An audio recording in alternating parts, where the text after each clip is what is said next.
नमस्कार विद्यार्थी मित्रों। आज हम कक्षा 9 में हिंदी में 14वां चैप्टर युग और में को आज हम देखेंगे। तो ये जो युग और में ये जो चैप्टर है, पहले इनके बारे में थोड़ी बात कर लेते हैं कि इसके अंदर क्या दिया गया है, इनके लेखक का नाम क्या है और उन्होंने कौन कौन सी रचना की है। और ये जो युग और में है उसके अंदर लेखक ने क्या बताया है और किसके बारे में चर्चा की है, वो पहले थोड़ा हम जान लेते हैं। तो इनके लेखक का नाम है नरेंद्र शर्मा। तो पहले हम ये नरेंद्र शर्मा जी के बारे में थोड़ा जान लेते हैं। कवि नरेंद्र शर्मा का जन्म 1913 में ईस्वी सन में जहांगीरपुर बुलंदशहर में हुआ। शिक्षा प्रयाग विश्वविद्यालय में एमए तक हुई। वे आकाशवाणी के विविध भारतीय कार्यक्रम के प्रधान रूप में सक्रिय रूप में जुड़े रहे। ये जो नरेंद्र शर्मा जी है, उनका जन्म सन 1913 में ईस्वी सन में जहांगीरपुर जो बुलंदशहर में आया हुआ है वहाँ हुआ है। और उन्होंने उसकी शिक्षा प्रयाग विश्वविद्यालय में एमए तक हुई। और वो आकाशवाणी के विविध भारतीय कार्यक्रम के प्रधान रूप में हमेशा सक्रिय रूप से जुड़े रहे। आगे उनका नाम प्रगतिवादी कवियों में लिया जाता है, जो अंशतः उचित भी है। नरेंद्र शर्मा के कवि जीवन का विकास भी सुमित्रा नंदन पतंजी की तरह 3 युगों में रहा है। वह पहले प्रेम और विरह के छायावादी गीतकार रहे, फिर प्रगतिवादी कवि के रूप में और अंत में अरविंदवादी दार्शनिक रूप में। उनके कविता संकलनों में प्रमुख है प्रभात फेरी, प्रवासी के गीत, अग्निशस्य, रक्तचंदन, लाल निशान, पलाशवन आदि कविता संग्रहों के अतिरिक्त नरेंद्र जी का एक कहानी संग्रह भी है, कड़वी मीठी बातें। उनकी कई कविताओं में तत्कालीन समय की वेदना प्रतिबिंबित है। कि ये जो कवि है नरेंद्र शर्मा जी को, उनका नाम प्रगतिवादी कवियों में लिया जाता है, जो अंशतः उचित भी है, क्योंकि नरेंद्र शर्मा के कवि जीवन का विकास भी सुमित्रा नंदन पंत जी की तरह 3 युग में रहा है। और वे पहले प्रेम और विरह की छायावादी गीतकार रहे और बाद में प्रगतिवादी कवि के रूप में भी वो रहे और अंत में अरविंदवादी दार्शनिक रूप में भी वो रहे। इसलिए उनका जीवन विकास भी 3 युगों में रहा है। और उनके कविता संकलनों में जो प्रमुख ग्रंथ है, उनकी रचना है, उसमें पहला आता है प्रभात फेरी, प्रवासी के गीत, अग्निशस्य, रक्तचंदन, लाल निशान, पलाशवन आदि उनके कविता संग्रहों पे। अतिरिक्त नरेंद्र जी का एक कहानी संग्रह भी है, कड़वी मीठी बातें। ये उनकी कई कविताओं पे तत्कालीन समय की वेदना प्रतिबिंबित है। तो ये हमने नरेंद्र शर्मा जी के बारे में जाना कि वो उनका जन्म कहाँ हुआ था, उन्होंने कौन कौन सी रचना की है, ये हमने जान लिया। अब जो युग और में ये जो कविता है, उनके बारे में पहले थोड़ा हम जान लें। युग और में कविता में देश में जो विनाशक वातावरण पैदा हुआ, बस्तियां उजड़ने लगी, मानवता जख्मी हुई, इसी की कवि को असह्य पीड़ा है। सारी दुनिया की पीड़ा सामने कवि को अपनी पीड़ा नगण्य लगती है। मनुष्य को धरती पर स्वर्ग निर्मित करने के लिए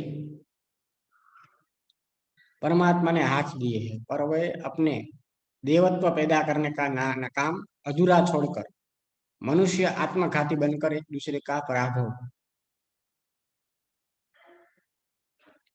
कर जगत के वैभव को सहस नहस कर रहा है। उसकी वेदना युग में और कविता में अभिव्यक्त हुई। कि ये जो कविता है युग युग और में, उस कविता में कवि ने विनाशक वातावरण पैदा हुआ है और बस्तियां उजड़ने लगी है, मानवता जख्मी हुई है, और इसी की कवि को असह्य पीड़ा है।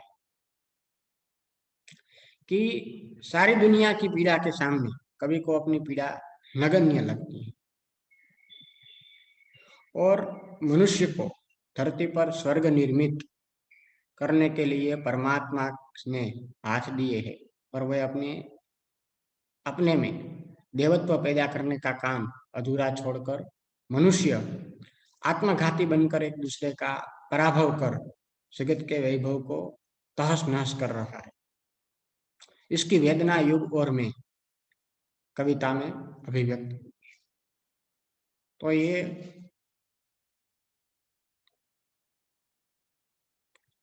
युग और में जो आज हम पढ़ने वाले हैं, इसके बारे में हमने जान लिया है कि इसमें क्या बताया है और किनके बारे में चर्चा की गई है। तो आज हम यहाँ से आगे बढ़ेंगे और ये जो कविताएं हैं युग और में, उसमें हम आज बात करेंगे। तो आइए आगे बढ़ते हैं।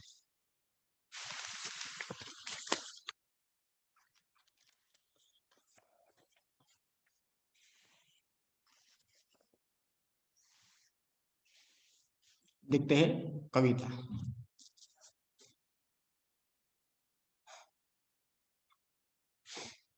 उजड़ रही अनगिनत बस्तियां, मन में मेरी बस्ती क्या। धब्बों से मिट रहे देश जब, तो मेरी ही हस्ती क्या। देखते हैं। उजड़ रही अनगिनत बस्तियां, मन मेरी ही बस्ती क्या। धब्बे से मिट रहे देश जब, तो मेरी ही हस्ती क्या। कवि कह रहे हैं कि उजड़ रही अनगिनत बस्तियां। बस्ती का अर्थ है गांव और कस्बे। बस्ती का अर्थ हम देखते हैं।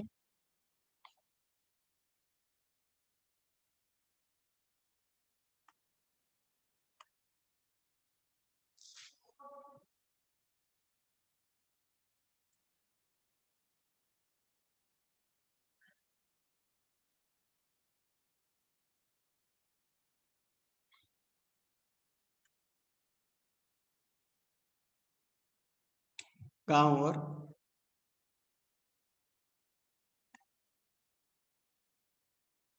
कस्बे। उजड़ रही अनगिनत बस्तियां, मन में मेरी ही बस्ती क्या। धब्बों से मिट रहे देश जब, मेरी ही हस्ती क्या। धब्बा यानी कि दाग।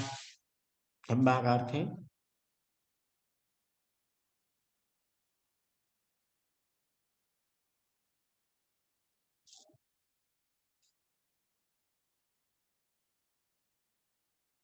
दाग। हस्ती का अर्थ है अस्तित्व।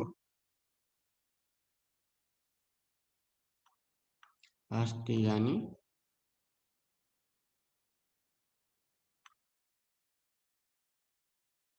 अस्तित्व। कि उजड़ रही अनगिनत बस्तियां, मन मेरी ही बस्ती क्या। धब्बों से मिट रहे देश जब, तो मेरी ही हस्ती क्या। कवि कह रहे हैं कि आज विध्वंस का वातावरण है। जब असंख्य बस्तियां उजड़ रही है, तब मेरी बस्ती किस बिसात में है। जब धब्बों यानी कि दागों की तरह देश मिट रहे हैं, तो मेरी अस्तित्व को बहुत तुच्छ है। मेरा अस्तित्व तो बहुत तुच्छ है। वो मिट जाए तो क्या आश्चर्य। हम्म। कवि कह रहे कि उजड़ रही अनगिनत बस्तियां, मन में मेरी ही बस्ती क्या। धब्बों से मिट रहे देश जब, तो मेरी ही हस्ती क्या। कि विध्वंस का वातावरण हुआ है, असंख्य, बहुत सारी बस्तियां उजड़ रही है। और तो मेरी बस्ती, बस्ती का अर्थ हमने देखा मेरा गांव, उस किस विषाद में है। जब धब्बों दागों की तरह ये देश, धागों की तरह ये देश पूरा मिट रहा है, तो मेरी हस्ती क्या, मेरा अस्तित्व तो बहुत तुच्छ है उसके साथ। कि वो मिट जाए तो मुझे क्या आश्चर्य है। क्या आश्चर्य। पहली पंक्ति में ये कहा है, आगे बढ़ते।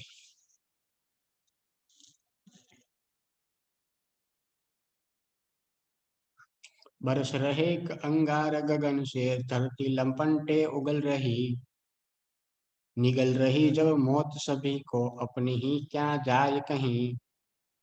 दुनिया भर की दुख कथा है, मेरी ही क्या करुणा कथा। फिर से देखते हैं।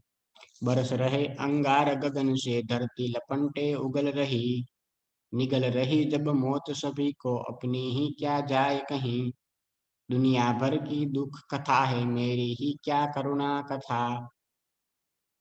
कि बरस रहे अंगार गगन से। अंगार का अर्थ है आग के गोले। अंगार का अर्थ है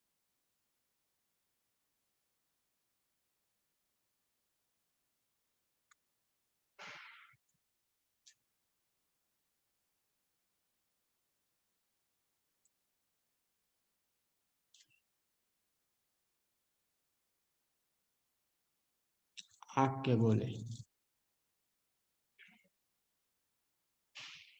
धरती लपटे उगल रही, लपट यानी ज्वाला। लपट का अर्थ है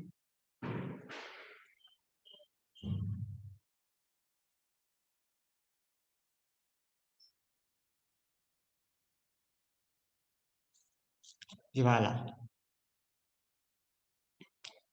निगल रही जब मौत सभी को।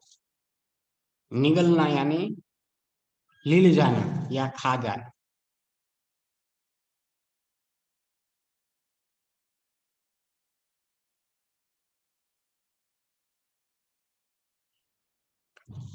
निगलना यानी खा जाना।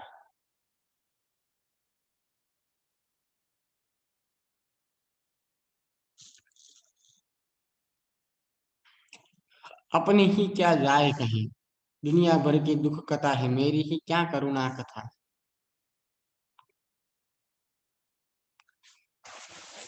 कवि कह रहे हैं कि आज बमों के रूप में बरस रहे अंगार गगन से। आज बमों के रूप में आकाश से आग के गोले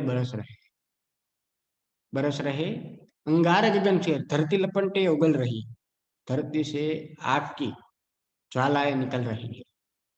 निगल रही जब मौत सभी को, जब सभी मौत के मुंह में जा रहे हैं। अपनी ही क्या जाए कहीं। तब अपने, तब मैं अपने बारे में क्या बताऊं। दुनिया भर की दुख कथा है, मेरी ही क्या करुणा कथा। जब संसार का दुख से पीड़ित है, पूरा संसार दुख से पीड़ित है, तो मेरा दुख किस गिनती में है। मेरी ही क्या करुणा कथा। तो मेरा दुख किस दर्द दर्द की किस गिनती में है। बरस रहे अंगार गगन से, धरती लपटे उगल रही, निगल रही जब मौत सभी को, अपनी ही क्या जाए कहीं। दुनिया भर की दुख कथा है, मेरी ही क्या करुणा कथा।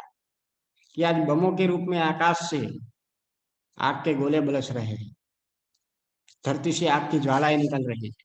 जब सभी मौत के मुंह में जा रहे हैं, तब मैं अपने बारे में क्या बताऊं। जब सारा संसार दुख से पीड़ित है, तो मेरा दुख दर्द किस गिनती में है। ये दूसरी पंक्तियां द्वारा लेखक ने बताया है। आगे बढ़ते हैं, देखते हैं तीसरी पंक्ति। जाने कब तक घाव भरेंगे इस घायल मानवता के, जाने कब तक सच्चे होंगे सपने सबकी समता से, सब दुनिया भर व्यथा पड़ी है मेरी ही क्या बड़ी व्यथा। फिर से देखते हैं, जाने कब तक घाव भरेंगे इस घायल मानवता के, जाने कब तक सच्चे होंगे सपने सबकी समता से, समता के, सब दुनिया पर व्यथा पड़ी है मेरी ही क्या बड़ी व्यथा। कि जाने कब तक घाव भरेंगे, घाव यानी कि जख्म, घाव का अर्थ है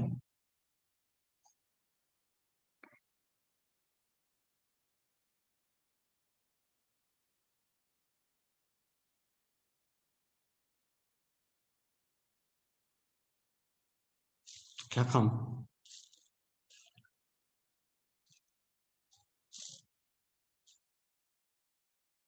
जाने कब तक सच्चे होंगे सपने सबकी समता के, समता के यानी कि बराबरी, समता का अर्थ है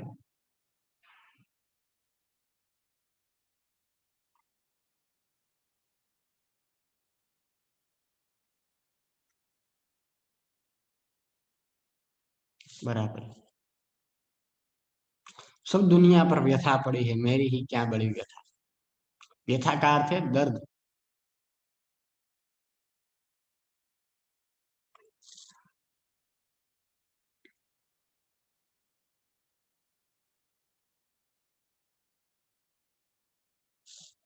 पीड़ा।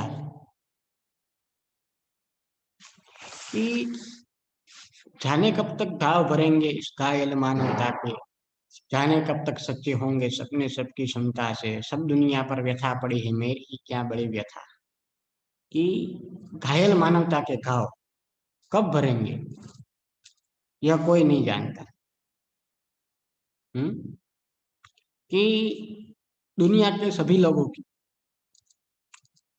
बराबरी का सपना न जाने कब सच होगा, जाने कब सच्चे होंगे सपने सबकी समता से, समता का अर्थ हमने देखा बराबरी। सब दुनिया पर व्यथा पड़ी है मेरी ही क्या बड़ी व्यथा। जब सारी दुनिया का दर्द से फरा रही है तो मैं अपनी व्यथा को बड़ी कैसे कहूँ।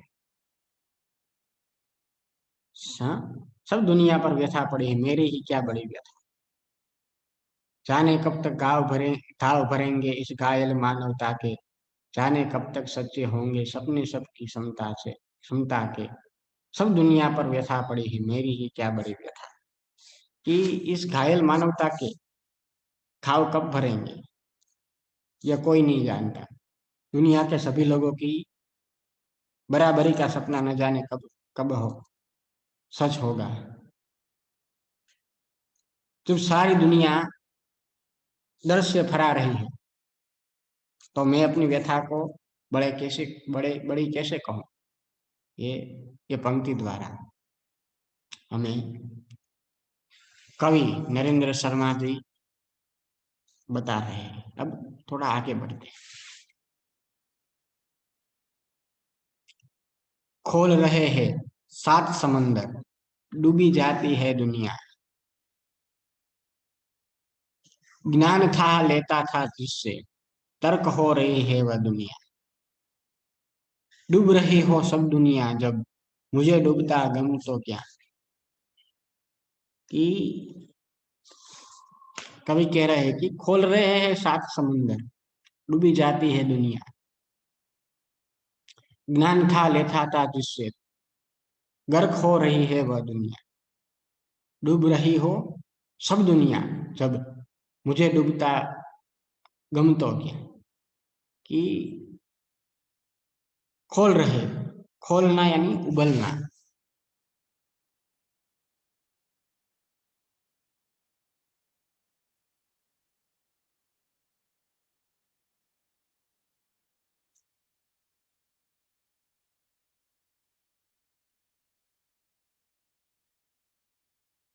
उबलना।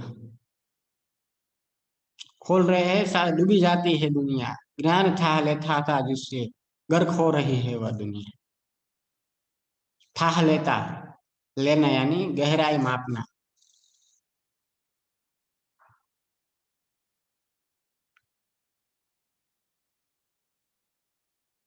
था लेना यानी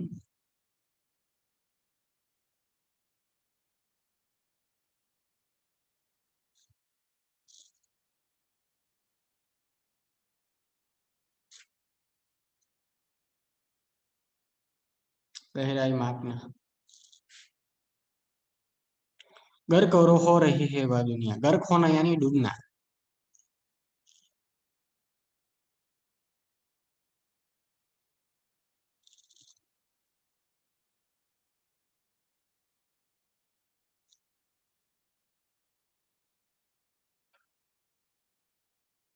गर्क होना यानी डूबना।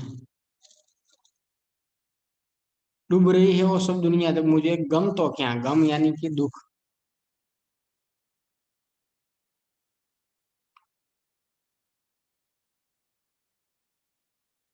गम का अर्थ है दुख। कि खोल रहे हैं सात समुंदर डूबी जाती है दुनिया। ज्ञान खा लेता था जिससे गर्क हो रही है वह दुनिया। डूब रही हो सब दुनिया जब मुझे डूबता तो गम क्या। कि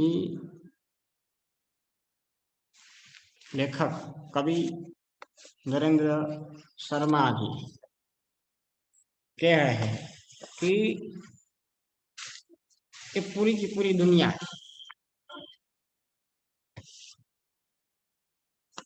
ये खोल रहे हैं सात समुंदर। हिंसा की आग में सातों समुद्र का पानी उबल रहा है। सारा संसार हिंसा से ग्रस्त। सारा संसार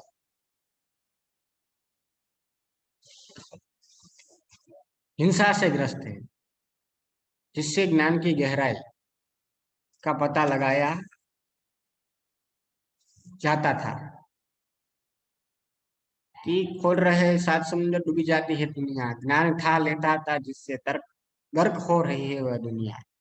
हिंसा की आग में सातों समुद्र का पानी उबल रहा है। और सारा संसार हिंसा से ग्रस्त है जिससे ज्ञान की गहराई का पता लगाया जाता था। दुनिया उसमें डूब रही है। जब सारी दुनिया डूब रही हो तो मैं अगर गम दुख में डूब रहा हूं तो मैं उसमें कौन सी बड़ी बात है। खोल रहे हैं सात समुद्र डूबी जाती है दुनिया। ज्ञान उठा लेता था जिससे गर्क हो रही है वह दुनिया। डूब रही तो डूब रही हो सब दुनिया तो मुझे डूबता डूबता तो गम तो क्या। हिंसा की आग में सातों समुद्र डूब रहा है। उनका पानी उबल रहा है। और सारा संसार हिंसा से ग्रस्त है जिससे ज्ञान की गहराई का पता लगाया जाता था। वो दुनिया डूब रही है जिससे ज्ञान का पता लगाया। जब सारी दुनिया डूब रही हो तो मैं अगर गम यानी कि दुख में डूबा रहा हूं तो उसमें कौन सी बड़ी बात है। लेखक ने कहा है। आगे देखते हैं।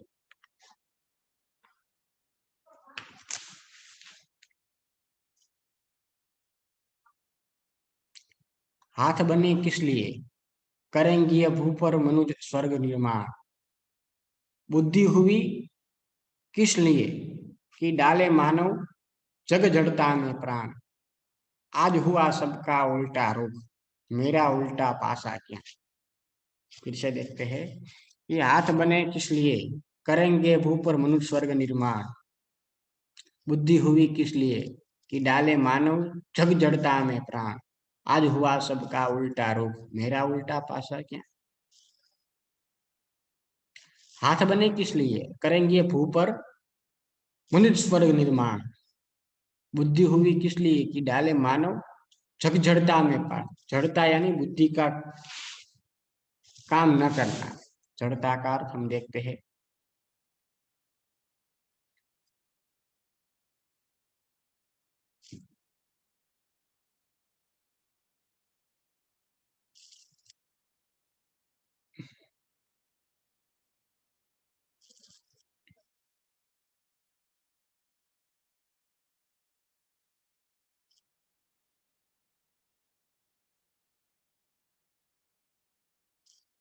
बुद्धि का काम न करना। आज हुआ सबका उल्टा रुख, मेरा उल्टा पासा क्या।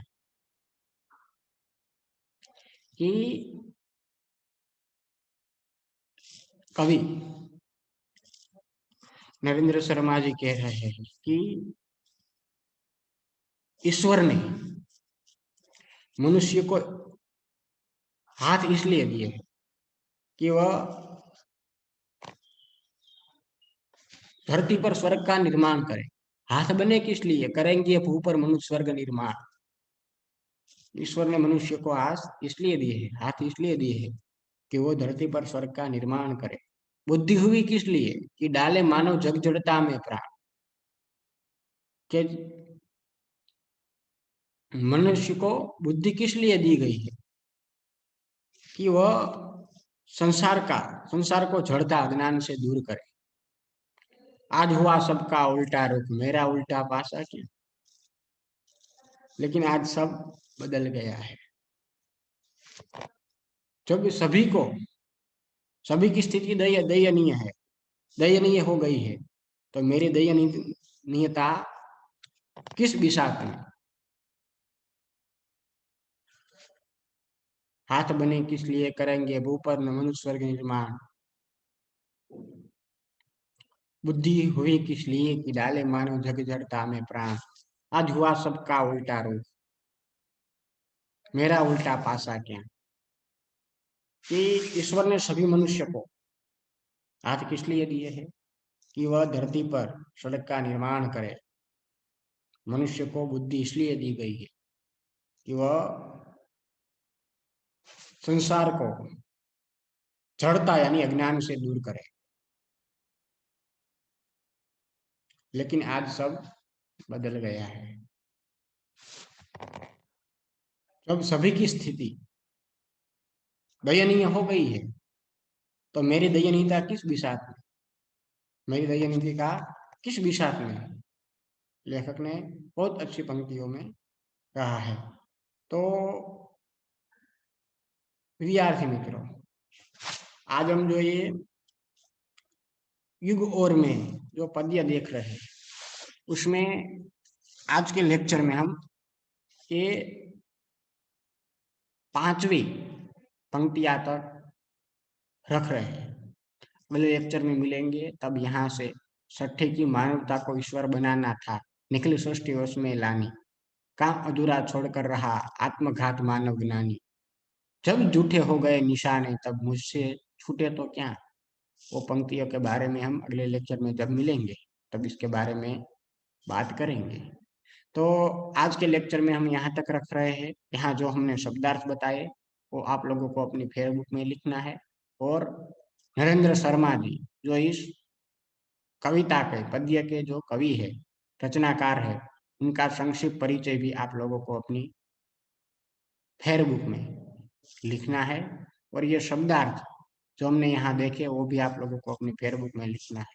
और ये 5 पंक्तियां का तक का पूरा पद्य आप लोगों को एक बार पढ़ लेना है और एक बार समझ लेना है, ताकि आपको ये ज्ञात रहे इसमें नरेंद्र शर्मा जी ने क्या बताया है, वो आपको ज्ञात रहे। इसलिए आप लोगों को अपनी पाठ्य पुस्तक जो कक्षा 9वीं की हिंदी की पाठ्य पुस्तक, उसमें से ये 14वां चैप्टर युग और में, इसमें से 5 पंक्तियां तक आप लोगों को पढ़कर समझ लेना है और शब्दार्थ अपनी फेयरबुक में लिख लेना है। और नरेंद्र शर्मा जी का संक्षिप्त परिचय भी आप लोगों को अपनी फेयरबुक में लिखना है। तो आज का लेक्चर हम यहाँ तक रख रहे हैं। फिर मिलेंगे तब अगले लेक्चर में, यहाँ से थोड़ा आगे बढ़ेंगे और ये चैप्टर हम पूर्ण कर कर 15वें चैप्टर में हम प्रवेश करेंगे। तब तक यहाँ तक हम रख रहे हैं।